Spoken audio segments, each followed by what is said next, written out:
ومن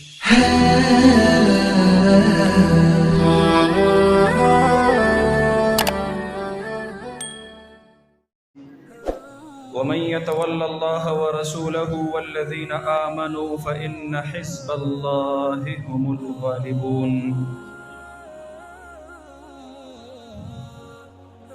عن معاذ بن جبل رضي الله تعالى عنه قال: خذوا العطاء ما دام عطاء فإذا صار رشوة على الدين فلا تأخذوه. ألا إن رحى الإسلام دائرة فدوروا حيث دار الكتاب فإن الكتاب والسلطان سيفترقان وسيكون عليكم أمراء إن أطعتموهم أضلوكم وإن عصيتموهم قتلوكم. قالوا فكيف نصنع يا رسول الله صلى الله عليه وسلم؟ قال كما صنع أصحاب عيسى بن مريم، نشروا بالمناشير وحملوا على الخشب. موت في طاعة الله تعالى خير من حياة في معصية الله. صدق الله مولانا العظيم وصدق رسوله النبي الكريم ونحن على ذلك لمن الشاهدين والشاكرين والحمد لله رب العالمين. یہ غازی مجاہد پراسرار بندے، یہ غازی مجاہد پراسرار بندے جنہیں تو نے بخشا ہے ذوق خدائی. یہ غازی مجاہد پراسرار بندے جنہیں تو نے بخشا ہے ذوق خدائی. دو نیم ان کی ٹھوکر سے صحرا و دریا سے مٹ کر پہاڑ ان کی ہیبت سے رائی. دو عالم سے کرتی ہے بیگانہ دل کو عجب چیز ہے لذت آشنائی. شہادت ہے مقصود و مطلوب مومن نہ مال غنیمت نہ کشور خوشائی. محترم و مکرم صدر مجلس، سٹیج باندے تشریف فرماد عالمی مجلس تحفظ ختم نبوت، قائدین، اکابرین امت، علماء کرام، بزرگان دین او د جناب نبی کریم صلی اللہ علیہ وسلم پا عشق و محبت کے پدان ننی اجتماع کی تشریف راوڑن کو ډیر معزز و محترم و خوش قسمت و مسلمانان رونو، دا ننی اجتماع دا تجدید عہد دے. حضرت مولانا شاہ انور شاہ کشمیری رحمت اللہ علیہ سن 1929 کے دا مقدم بہاولپور دا پارا جامع مسجد الصادق تا تشریف راوڑو. اجتماع تا دا خطاب آغاز اکو. میرے مسلمان بھائیوں، خونی بواسیر کی وجہ سے میری آدھی جان چلی گئی ہے. دل میں سوچ رہا تھا کہ سفر آخرت پر روانہ ہونے والا ہوں، لیکن میرے پاس کوئی توشہ نہیں ہے. میں نے فیصلہ کر لیا ختم نبوت کی پہراداری کر کے اپنے لیے آخرت کا توشہ تو کما سکوں گا. دا زمونگا استاسو دا آخرت تو خدا. او بیا او فرمایل رب ذوالجلال زما سینہ کی دا خبرہ ورچولی دا ما تا اللہ پا دے شرح صدر نصیب کرے دے. جس نے بھی اپنی پوری زندگی میں 1 گھنٹہ کے لیے ختم نبوت پر پہراداری دی، مجھے پورا یقین ہے اس کو جناب محمد الرسول اللہ صلی اللہ علیہ وسلم کی طرف سے شفاعت مل جائے گی. اللہ رب العالمین دی زمانگا استاس خولے دا خپل محبوب صلی اللہ علیہ وسلم پہ عشق و محبت کے قبول و منظور فرمائے. دا سو لمحات زمون دا زندگی او سو گڑائی دا نبی مہربان صلی اللہ علیہ وسلم نا قربان. اللہ رب العالمین دے دا زمون او استاسو دا پارا دا آخرت عظیم سرمایہ اگرزی. اگا خکل محفل چی پا خکل عنوان او پاگی کے ناست خلق د هغې په سینو کې قرآن کریم، د هغې په ژبو د قرآن کریم تلاوت. په دې محفل کې اولیاء الله موجود دي. په دې محفل کې د تهجد په وخت کې رب ذوالجلال ته په خپل مخ باندې اوښکې تویونکي موجود دي. په دې محفل کې هغه خلق موجود دي کوم چې موفقین من الله وي، چاته چې حزب الله ویلی شوی دی. زما محترم ورونو، داسې مجلسونو کې د زړه آرزوګانې تمناګانې رب ذوالجلال قبلوي. خو زما د ټول اهل مجلس نه دا درخواست دی چې دا مجلس تر اختتامه پورې شرکت هم وکړي، او د شرکت سره سره د خاموشۍ سره سره په خپلو ژبو باندې د درود شریف ورد پرېږدوئ. ما دې مجلس کې خامخا درود شریف وایې. د دې اهل مجلس د پاسه به الله رب العالمین د سوري کولو دپاره د عرش نه فرشتې رالیږلي دي انشاء الله. دا ډېر نورانی مجلس دی. زما محترم ورونو، زمونږ اکابر تشریف فرما دي. زه د دې د وړاندې د لبکشایۍ جرت جسارت نه کوم. ما حضرت قاری صاحب اکرام الحق صاحب حفظه الله ورعاه ته ډېر معذرت وکړو، خو د هغې حکم و زه ستاسو د وړاندې دلته حاضر شوم. ما نه مخکې اکابرو خبرې وکړلې. نن نه 39 کاله مخکې الله رب العالمین د پاکستان په خاوره باندې د ختم نبوت دفاع د پاکستان په آیین او په قانون کې دا زمونږ او ستاسو د اکابرو د بزرګانو د مشرانو د برکته نصیب کړله.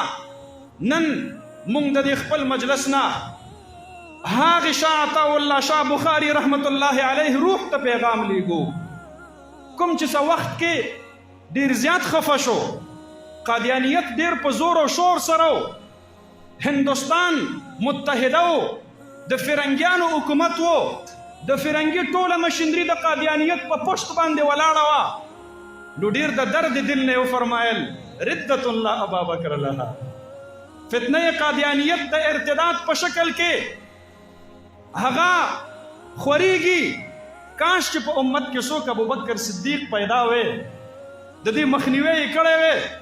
نن الحمدلله د امت بچی بچی د سیدنا ابوبکر صدیق رضی الله عنه د خلیفه او د جانشین په حیثیت باندې د دې دومره لوی اهل الله او د اجتماع په موجودګۍ کې د خپل رب په حضور کې عهد کوي مونږ به ان شاء الله د خپل ژوند تر اخري سلګۍ پورې د ختم نبوت دفاع کوو ان شاء الله.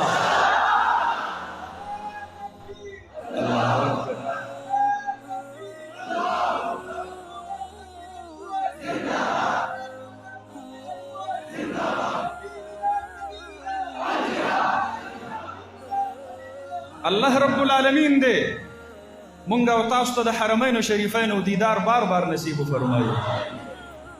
نن سبا حرمین ډېر خفه دي. بیت الله د لبیک اللهم لبیک د اوازونو دپاره ترسیق. روضه اطهر د دواړو جهانو د سردار مبارک د امت د طرف نه د سلام منتظره ده. انتظار کې ده. د سعودي په خاوره د سینما هالونو افتتاحګانې کیږي. 10 سینماګانې په 13 هفته کې د شاهرخ خان په لاس باندې افتتاح وشوله.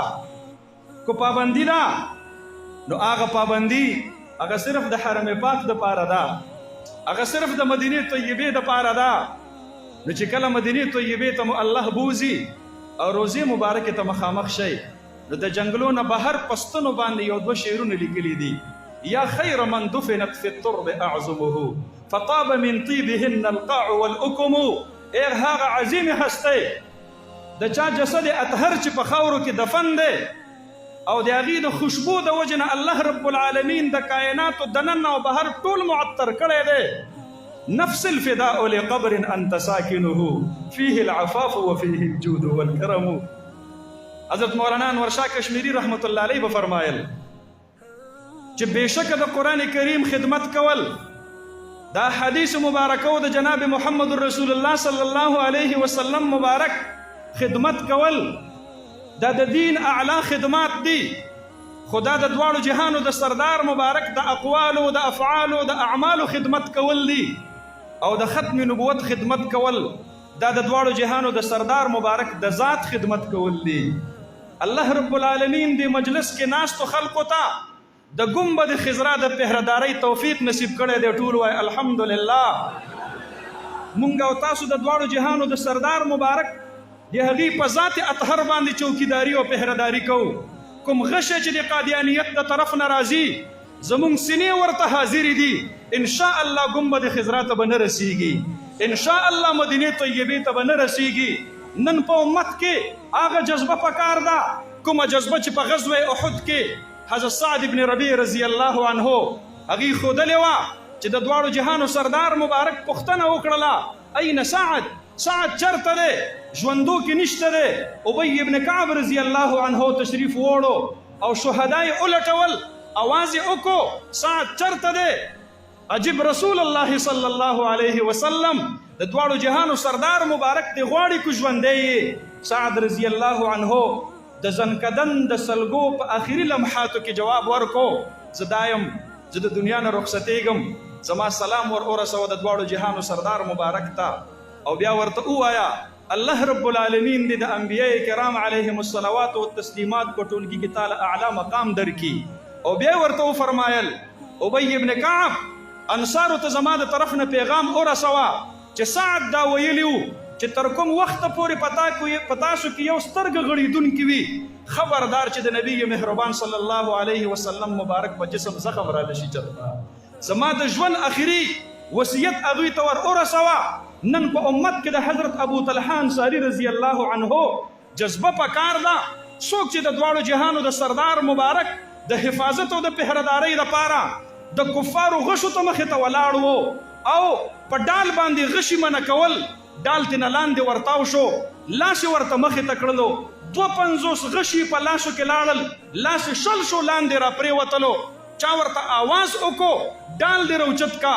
ابو طلحه رضی الله عنه ورته فرمایي کو ډال پسې ښکته کېږم هسې نه چې غشی راشي او د نبي مهربان صلی الله علیه وسلم مبارک جسم کې خوږ شي. د دواړو جهانو سردار مبارک ته فرمایي وجهي لوجهك الوقاء ونفسي لنفسك الفداء. د الله محبوبه نهري دون نهرك یا رسول الله. زما سینه ستا د سینې نه مخې ته ډال ده. نن مونږ ګنبد خضرا ته د دې اجتماع نه پیغام لیږو اے نبی مهربانه، اے د مدینې جانانه، دا د مردان غیرتمند مسلمانان دی خپلې سینې ډال نیسلي دي د ختم نبوت د دفاع او د تحفظ دپاره. انشاء الله ثم انشاء الله قربانی ضرورت راغے خولے نہ ویني به قربانو انشاء اللہ. خون دل دے کر خون دل دے کر نکاریں گے رخ برگے گلاب. ہم نے گلشن کے تحفظ کی قسم کھائی ہے منگ دا عہد کو.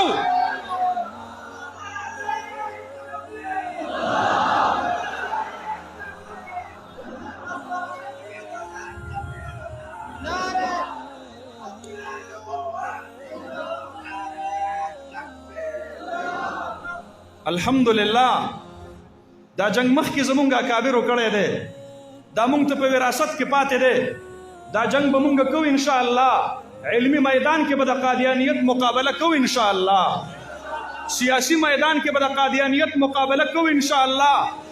معاشي او تجارتی میدان کې به د قادیانیت تعاقب کوو انشاء الله. دا زمونږ د حضرت مفتی محمود صاحب رحمت الله علیه، زمونږ د اکابرو د حضرت مولانا غلام غوث هزاروي رحمت الله علیه، د حضرت مولانا عبدالحق اکوړوي رحمت الله علیه، زمونږ د هغې اکابرو قربانۍ دي چې نن قادیانیان په پاکستان کې پټه خوله او پټ مخ ګرځېږي. نن د هغې په تندي باندې کو د اقلیتو مهر لګېدلې دی او ټاپه لګېدلې ده. دا د هغې کاوشونه دي چې په 22 اګست باندې کله مباحثه شروع شوله په قومي اسمبلۍ کې، نو تاریخ په دې خبره باندې گواه دی کو د ملت قادیانیت د طرف نه مرزا ناصر او مرزا طاهر د علمی بحث لپاره موجود وو. نو د ګنبد خضرا د پهردارۍ صحرا رب ذوالجلال د امت مسلمه د طرف نه د علماء دیوبند په غاړه کې ورچولې وه. دا حضرت مولانا مفتی محمود رحمت الله علیه و صرف د دیوبند نماینده نه و، دا صرف او صرف د جمعیت علماء اسلام یو سیاسی نماینده نه و. دا په هغه وخت کې د 70 کروڑ مسلمانانو د طرف نه وکیل او ترجمان په حیثیت باندې مرزایت او قادیانیت ته مخې ته ولاړ و. زما محترم ورونو چې کله علمی بحث شروع شو نو د قادیانیانو مرزا ناصر 198 صفحات باندې مشتمل د دجل او د فریب نه ډکه مسوده دا اراکین پارلیمنٹ باندې تقسیم کړله. حضرت مفتی صاحب رحمت الله علیه فرمایي وی هغه وخت موږ دپاره ډېر مشکل و چې کله دا مرزا ناصر قادیاني دې کله پارلیمنٹ ته رادننه کېږي سپینه کورته یې اغوستې ده او لوی لچدار چې کوم دی نو پګړۍ یې په سر کړې ده لاسو کې تسبیح دي ژبه باندې د دجل او د فریب دپاره درود مبارک هم وایي. چې کله مجلس زمونږ شروع شو د خلقو هغه کتابچه وکتله د هغې ذهنونه یکسر مختلف وو. هغوی ما ته نسبت کو دا مفتی محمود صاحب څومره زیاتې کوي چې دومره ښکلی سړی دومره ښې خبرې کوي او د هغه په لاسو کې تسبیح دي د هغه په ژبه باندې درود پاک دی او هغه متشرع یو باصورته او باصیرته انسان دی. هغه په باره کې وایي چې دا مرزا قادیانی دا مرزا ناصر دا غیر مسلم دی دا کافر دی دا دجال دی دا کذاب دی. مفتی صاحب رحمت الله علیه هغه دا مرزا ناصر مخاطب کوي او تپوس ترې نه کوي وایي د مرزا غلام قادیانی په باره کې ستا څه خیال دی؟ مرزا ناصر ورته وایي مرزا غلام احمد قادیانی وہ امتی نبی تھے اور امتی نبی وہ ہوتا ہے جو آپ صلی اللہ علیہ وسلم کے کامل اتباع کی وجہ سے منصب نبوت پر فائز ہوتا ہے. حضرت مفتی محمود صاحب رحمت اللہ علیہ مخاطب کئی تپوس تر نه کوي په دې مرزا غلام قادیانی باندې به وحی راتلله هغه ورته وایي او راتلله.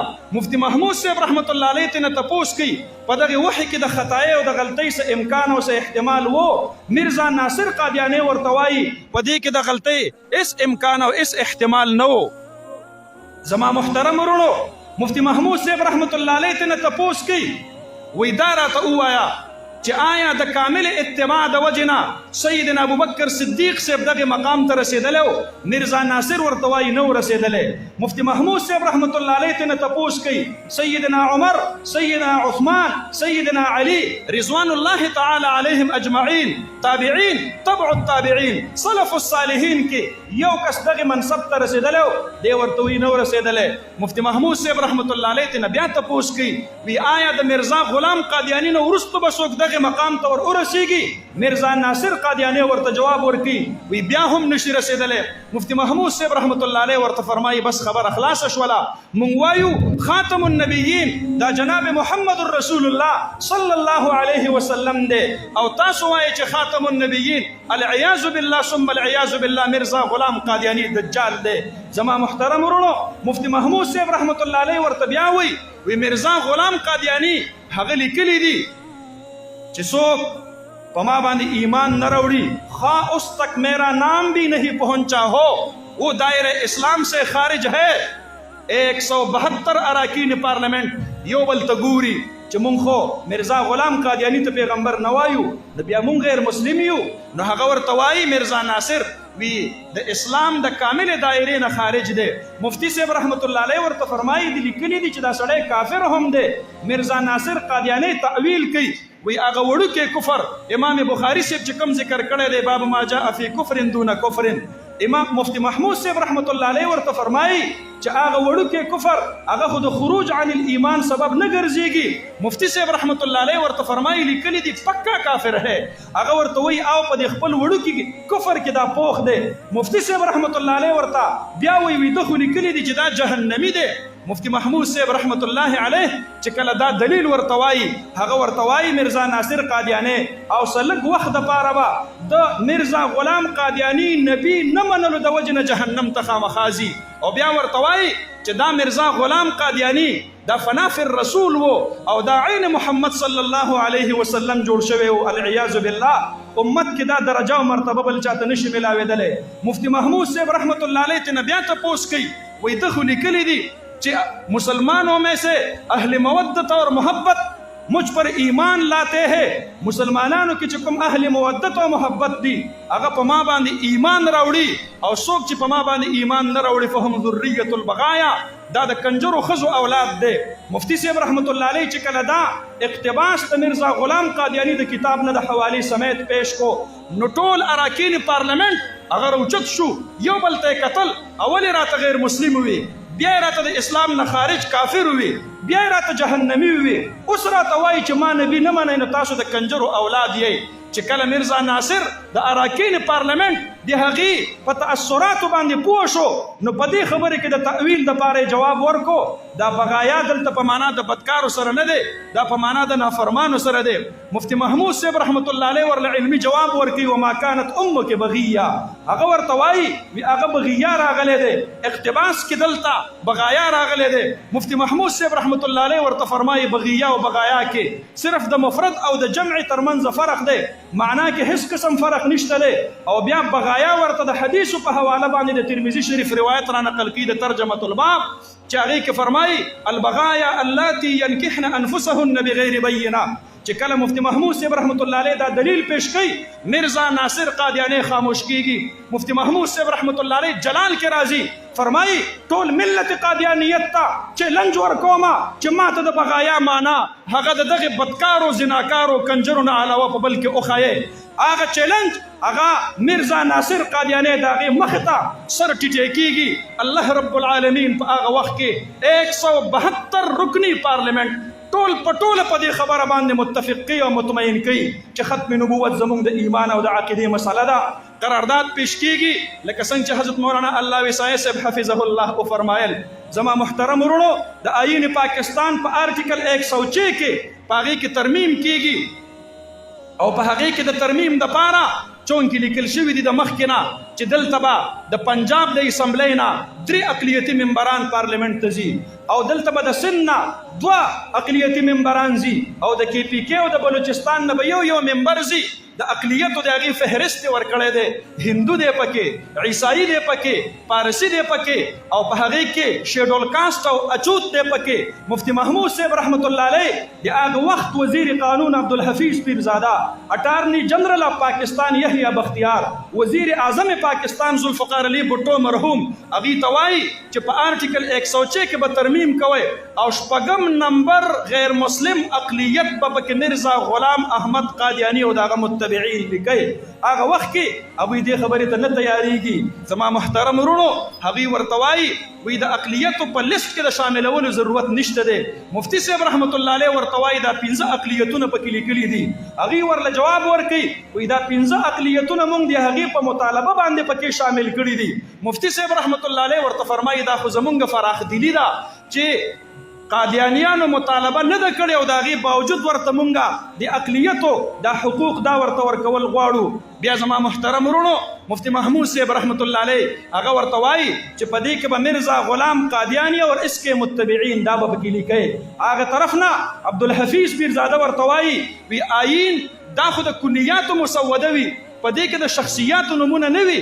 حالان کې د قائد اعظم محمد علي جناح صاحب نوم پکې شته دی مفتی محمود صاحب رحمت الله علیه هغه ورته فرمایي نه د مرزا غلام قادیانی دا نوم به پکې خامخا لیکل کیږي هغه ورته وایي وی آئین پاکستان یو پاک مقدسه مسوده ده او لہذا ستاسو په ګمان باندې مرزا غلام قادیانی خو یو بیکاره سړی دی د دا نوم پکې مه شاملوئ آئین پاکستان د مسودې تقدیس ته به نقصان ور ورسیږي زما محترم ورونو هغه عبدالحفیظ پیرزاده چې ورته دا وایي مفتی صاحب رحمت الله علیه ورته جواب کوي ولې قرآن کریم کې د قارون نوم راغلی دی قرآن کریم کې شیطان ذکر شوی دی قرآن کریم کې د خنزیر ذکر راغلی دی قرآن کریم کې د فرعون ذکر راغلی دی لہذا په دغې نومونو سره کو د قرآن تقدیس ته نقصان نه دی رسېدلی نو د مرزا غلام قادیانی دجال په نوم لیکلو سره آئین پاکستان دا نه پلیتیږي بېشکه دا پلیت دی خو د هغه په لیکلو سره د آئین تقدیس ته نقصان دا نه ور رسېږي زما محترم ورونو هغه ورته وایي وی مرزا غلام په نوم باندې به موږ ولیکو احمدي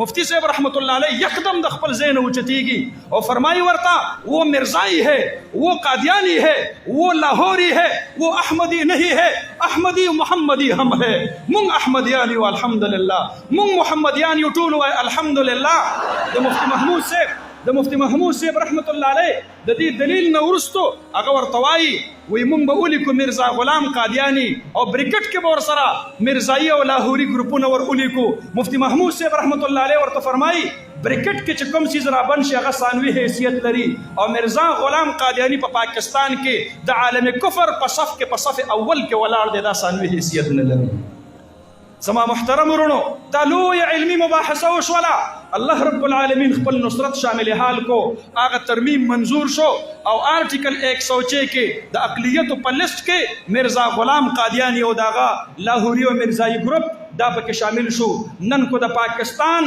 دننا مرزایان پٹ مخ گرزیگی اور کز استرگی گرزیگی. دا دا مفتی محمود صاحب رحمت اللہ علیہ کردار دے, دا دا جمعیت علماء اسلام کردار دے. ممتددہ تانے سک نرا کی چہ دا سیاسی ملا دے, دا غیر سیاسی ملا دے چہ دا چا پسند حدیث کی دا حضرت مدنی نم دے. اگر غیر سیاسی نشی کی دلے چہ دا چا پسند حدیث کی دا حضرت شیخ الہند رحمت اللہ علیہ نم دے. اگر غیر سیاسی نشی کی دلے چہ دا چا پسند حدیث کے مولانا امداد اللہ مہاجر مکی رحمت اللہ علیہ دے. اگر غیر سیاسی نشی کی دلے زمون نبی سیاسی ہو, انبیاء دا بنی اسرائیل سیاست دانان ہو, او دا نبی کریم صلی اللہ علیہ وسلم ہر وارث و خلیفہ و جانشین عالم دین دا بسیاسی بھی انشاءاللہ. دا سیاسی علماؤنا دا سیاسی علماؤنا چکم ملت قادیانیت تا تکلیف دے منگ حقیقت دے سٹیج نا اعلان کو منگ بدا قادیانیت علمی و سیاسی دوان تعاقب کو انشاءاللہ العظیم. دا گمان دے سکنے کی جو علماء مو دی پارلیمنٹ نا بہر کرل اس پر زمان مقاصد حاصل شی. الحمدللہ حضرت مفتی صاحب رحمت اللہ علیہ چے پسن 1974 کے کم آئینی ترمیم کرو دا اللہ پا فضل و کرم سرا 2015 کے دا خیبر پختونخوا دا صوبائی اسمبلینا رب ذوالجلال دا ختم نبوت دا چوکیدارے و دا پہردارے دا اعزاز یو پہ ربیات علماء دیوبند پغاڑے کے ورواچو. او الحمدللہ دا صوبائی اسمبلینا من قانون منظور کو دا خیبر پختونخوا پا طول و عرض کے با پا تعلیمی اداروں کے دا ختم نبوت دا ناموس رسالت او دا سیرت الرسول صلی اللہ علیہ وسلم مضامین پڑھاوی گی. نن فخر سروائم زما مرشد زما پیر و مرشد زما شفیق الامہ حضرت مولانا عزیز الرحمن ہزاروی رحمت اللہ علیہ دا گتو دا قلم مبارک نا وطل مضمون نن الحمدللہ دا انٹرمیڈیٹ پا تعلیم کے دا خیبر پختونخوا پا طول و عرض کے پسکولون کے بچوں تا پڑھاوی گی. دا دا جمعیت علماء اسلام محنتو ندی, دا دیوبند محنتو ندی. اب انشاءاللہ من بدا تحفظ تا دم مرگ انشاءاللہ دا برقرار ساتو کا خیری. من پا دی وقت کے ہم آگے خلقو تا پیغام ورکو کم خلقو چے نن پا سوشل میڈیا باندے دی قادیانیانو پیجونا جوڑ کری دی, دا ربوا ٹائمز پا نم باندے, دا MTA پا نم باندے, دا قادیانیہ.com پا نم باندے ہاگا سپانسرڈ پیجونا چلی او زمان او جوان نسل دی آگے ذہنونا خرابی. زمان محترم رونو منگ دا دی سٹیج نا FIA سائبر کرائمز ونگ تا دا درخواست کو او دا قرارداد پیش کو کہ آغا ویب سائٹی او آغا دا ٹویٹر راو دا فیس بک اکاؤنٹونا دے بند کی پا کم نچے دا قادیانیت تبلیغ و پرچار کی گی. تاسو تا منظور دا دا قرارداد تاسو تا منظور دے منگ ادارو توایو دا نوٹ کئی او دا حقیقت اور رسوائے پاکستان دا غلامان مصطفیٰ امانت دے دا قادیانیانو دے دے حقیقت سکونت زی نشی کے دلے. انشاءاللہ منگ با پہرداری ورکو پناموس رسالت صلی اللہ علیہ وسلم باندے, پناموس صحابہ صلی اللہ پناموس صحابہ رضوان اللہ تعالی علیہم اجمعین باندے, اور منگ با پہرداری ورکو پا ختم نبوت باندے انشاءاللہ رسر پا ایمانی جذبہ باندے ہوا ہے. غلامان محمد کو صدا بیدار رہنا ہے, ابھی ختم نبوت پر بہت ہوشیار رہنا ہے. ہوشیار یہ, تیار یہ, تابیدار یہ, غلامان محمد کو صدا بیدار رہنا ہے, ابھی ختم نبوت پر بہت ہوشیار رہنا ہے.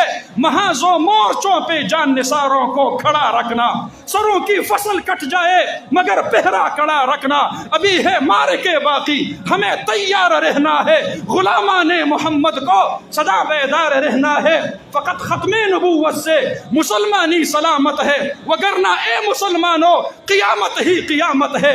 ہمیں عشقی رسالت سے صدا سرشار رہنا ہے. غلامان محمد کو صدا بیدار رہنا ہے. پھر ختم نبوت سے تو مٹ جائیں گے دنیا سے, عقیدہ نہ رہا قائم تو پٹ جائیں گے دنیا سے. محمد الرسول اللہ کا تکرار کرنا ہے. غلامان محمد کو صدا بیدار رہنا ہے. بڑا مکار دشمن ہے, پلٹ کر وار کرتا ہے, بدل کر بیس فتنوں سے ہمیں دو چار کرتا ہے. ابھی افضال ہاتھوں میں لیے تلوار رہنا ہے. غلامان محمد کو صدا بیدار رہنا ہے. ابھی ختم نبوت پر بہت ہوشیار رہنا ہے.